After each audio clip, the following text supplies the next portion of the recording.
نبی پاک صلی اللہ علیہ وسلم رنجیدہ تھے، غمگین تھے، بوجھل تھے، لیکن اللہ تعالیٰ نے ان کو ایک تحفہ عطا کیا۔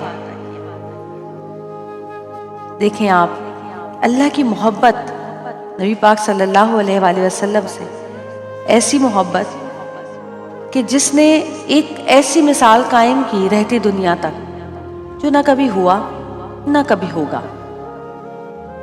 نبی کریم صلی اللہ علیہ وآلہ وسلم کے پاس جبرائیل آئے، براق جیسی سواری لے کر آئے، وہ سواری جو کہ بجلی سے بھی زیادہ تیز تھی۔ نبی پاک صلی اللہ علیہ وآلہ وسلم اس پر سوار ہوئے، سفر شروع ہوا مسجد الحرام سے، مسجد اقصی پہنچے، وہاں پہ بڑے پیغمبر اللہ تعالیٰ کے موجود تھے۔ نبی اکرم صلی اللہ علیہ وسلم نے امامت کی، نماز پڑھائی، تمام پیغمبران دین نے نماز ادا کی، اور اس کے بعد جبرائیل نے کہا کہ میرا سفر یہاں ختم ہوا، آگے جو پردے ہیں وہ صرف اور صرف آپ کے لیے کھلیں گے۔ اور پھر معراج کا وہ سفر شروع ہوا جو پہلے آسمان، دوسرے آسمان، تیسرے آسمان، چوتھے آسمان، پانچویں آسمان، چھٹے آسمان، ساتویں آسمان تک گیا، سدرۃ المنتہا پہ جا کر رکا۔ نبی پاک صلی اللہ علیہ وآلہ وسلم پہلے آسمان پر گئے، جہاں ان کی ملاقات ہوئی حضرت آدم علیہ السلام سے، پھر دوسرے آسمان پہ جہاں حضرت عیسیٰ علیہ السلام تھے، تیسرا آسمان حضرت یوسف علیہ السلام، حسن و شباب کا پیکر، اس کے بعد چوتھا آسمان حضرت ادریس ملے، پانچواں آسمان حضرت ہارون تھے، چھٹا آسمان حضرت موسیٰ سے ملاقات ہوئی، اور پھر ساتواں آسمان جہاں بیت المعمور پر حضرت ابراہیم علیہ السلام ان کو ملے، اور اس طرح وہ پہنچے اس مقام پہ جسے سدرۃ المنتہا کہتے ہیں، جو کہ روایات میں آیا ہے کہ ایک بہت ہی بڑا بیری کا درخت جیسی کوئی جگہ ہے۔ وہاں پہ اللہ تعالیٰ نے نبی پاک صلی اللہ علیہ وآلہ وسلم کی امت کو، یعنی ہم لوگوں کو تحفہ دیا۔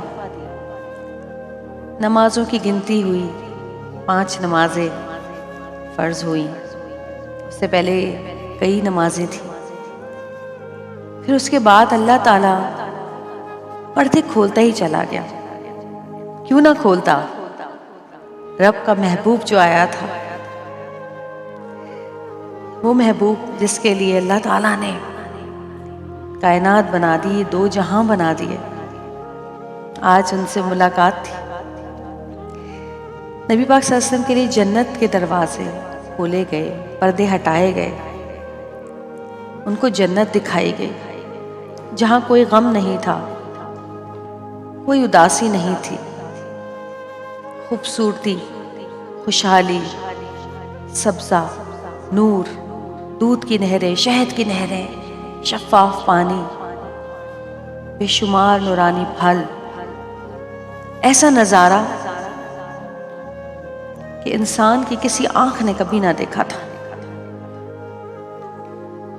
ان کو بتایا گیا کہ جنت ان بندوں کے لیے ہے جو اللہ کا فرمانبردار بندے ہیں، اللہ کے اور نبی صلی اللہ علیہ وسلم کے بتائے ہوئے راستے پر چلیں گے۔ یہ وہ نظارہ تھا جنت کا کہ جس کا ہم صرف تصور کر سکتے ہیں، لیکن اللہ تعالیٰ نے اپنے محبوب حضرت محمد مصطفیٰ صلی اللہ علیہ وآلہ وسلم کے لیے یہ پردہ بھی ہٹا دیا۔ اور اس کے بعد جب آگے بڑھے، آسمان کی بلندیوں پر تو تھے ہی، تو جنت کے باغات کی جھلک، جنت کی وادیوں کی جھلک، اور اس کے بعد دوزخ کے مناظر، دوزخ کے وہ مناظر اس قدر بھیانک تھے کہ اگر وہ ہم میں سے کوئی آنکھ دیکھ لیتی تو شاید سجدے سے کبھی نہ اٹھتی۔ ہم جیسے گناہگار لوگ. نبی پاک صلی اللہ علیہ وسلم نے اپنی امت کو ہمیشہ یہ کہا اللہ کے راستے پہ چلو. ہمیشہ اپنی امت کے لیے پریشان رہتے تھے. اپنی دعا بچا کے رکھی کہ آخرت میں اپنی امت کو بخشوائیں گے. یہی وجہ تھی کہ وہ جنت اور دوزخ دونوں کے نظارے کر کے آئے تھے. دوزخ میں چلتے ہوئے جب انہوں نے دیکھا کہ کچھ لوگ ہیں جن کی زبانیں شدید آگ والی کینچیوں سے کاٹی جا رہی ہیں. پوچھا گیا تو بتایا گیا کہ یہ وہ لوگ ہیں جو اللہ کے دین کو پھیلاتے تھے مگر خود اس پر عمل نہ کرتے تھے. یعنی کہ دنیا کے دکھاوے کے لیے جو لوگ باتیں کرتے تھے. دکھاوا بہت بری چیز ہے کہ اللہ تعالیٰ نیتیں دیکھتا ہے. تھوڑا اور آگے چلے تو دیکھا کہ کچھ لوگ اپنا ہی گوشت کھا رہے ہیں. پوچھا گیا یہ کون لوگ ہیں؟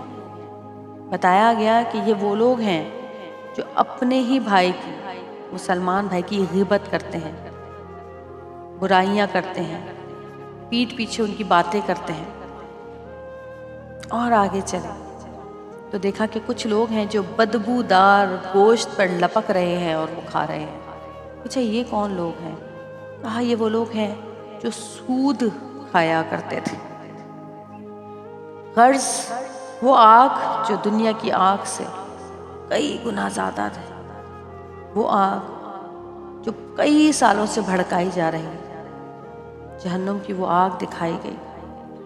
نبی پاک صلی اللہ علیہ وآلہ وسلم جب سدرۃ المنتہا سے واپس آئے تو ان کا بستر اسی طرح گرم تھا اور کنڈی ابھی تک ہل رہی تھی. یعنی کہ اتنی سی دیر میں بجلی سے بھی زیادہ تیز رفتاری، کہتے ہیں روشنی کی رفتار تیز ہے لیکن بجلی سے بھی زیادہ تیز رفتاری میں وہ راہ کے ذریعے سدرۃ المنتہا گئے اور واپس آئے. اللہ، یہ کیا خوبصورت سفر تھا. اللہ تعالیٰ نے اس وقت نبی پاک صلی اللہ علیہ وسلم کو یہ تحفہ دیا کہ جب وہ اپنے پیاروں کے بچھڑنے کی وجہ سے غمگین تھے. اللہ تعالیٰ اپنے نبی سے اتنا پیار کرتے تھے کہ ان کو غمگین نہ دیکھ سکے. تو یہ وہ عظیم الشان سفر تھا